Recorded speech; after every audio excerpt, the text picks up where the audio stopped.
salle à moitié vide pour les raisons qu'on connaît tous. Mais j'espère que ceux qui ont eu le courage de venir n'ont pas regretté quelques moments que nous allons passer ensemble. Aujourd'hui, comme par hasard, c'est l'anniversaire de la Croix-Rouge et du Poisson Rouge. Et demain, c'est un autre anniversaire, c'est l'anniversaire de l'Europe, de la création donc, de la communauté européenne.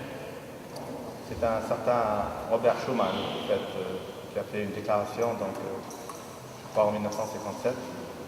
C'est lui qui a dit ceux qui ne savent pas chasser le mauvais ne peuvent pas construire le beau.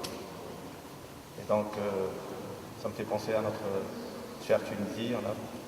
On a chassé le mauvais, j'espère qu'on est sur le point de construire.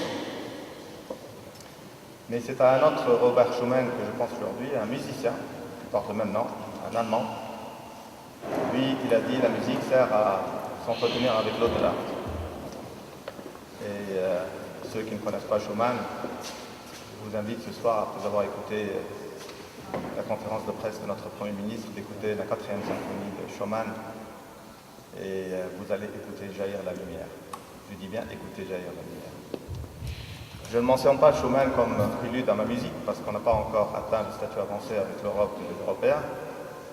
Mais je pense que la musique que vous allez écouter ce soir, j'espère vivement, va vous plaire. Donc un petit mot sur le programme très rapidement. Le premier morceau, c'est un morceau que je joue souvent en premier, et c'est à la mémoire de ma mère, qui s'appelle Mongia, qui porte donc son nom. Et il y a deux morceaux dans ce bouquet que nous allons vous offrir ce soir, qui ont été la source d'inspiration de deux mouvements d'un concerto pour violon et orchestre qui a été présenté au théâtre municipal de Tunis le 25 novembre dernier et à qui j'ai donné le titre de Concerto des Jasmins. Donc comme vous pouvez voir, c'était prémonitoire.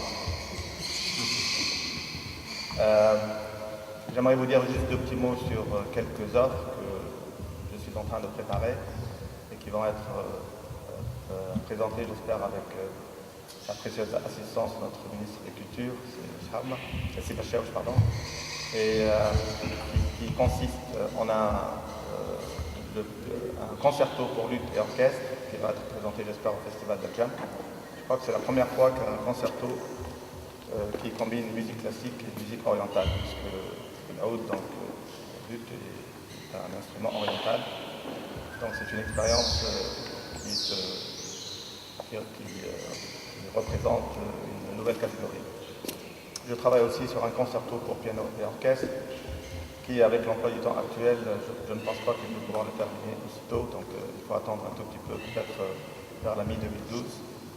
Mais par contre, ce que j'attends avec impatience, et je vous invite aussi à attendre cet événement, c'est la version chorale d'Annibal Barca, la symphonie, que j'ai présentée au Festival de Carthage il y a 2 ans, et au Festival de Jam aussi.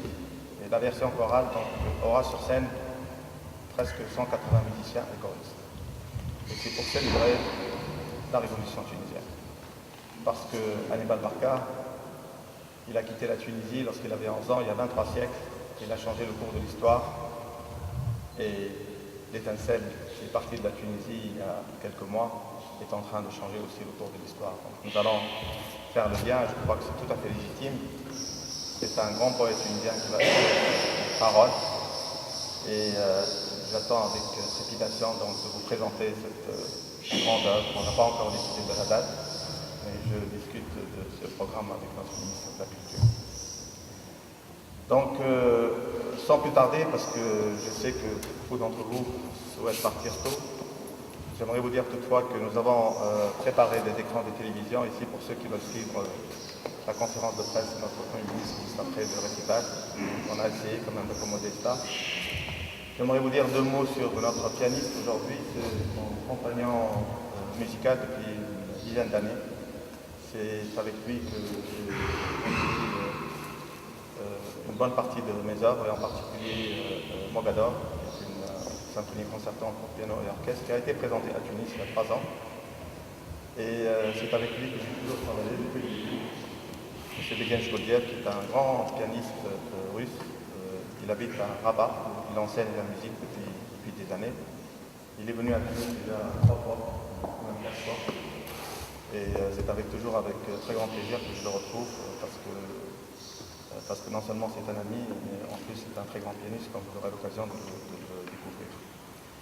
Donc je termine, j'avais un discours un tout petit peu plus long, mais pour épargner un peu de temps, donc j'aimerais juste vous dire que par respect pour la musique, je vous demande de bien vouloir éteindre vos téléphones portables et de ne pas applaudir entre les morceaux s'il vous plaît. Merci.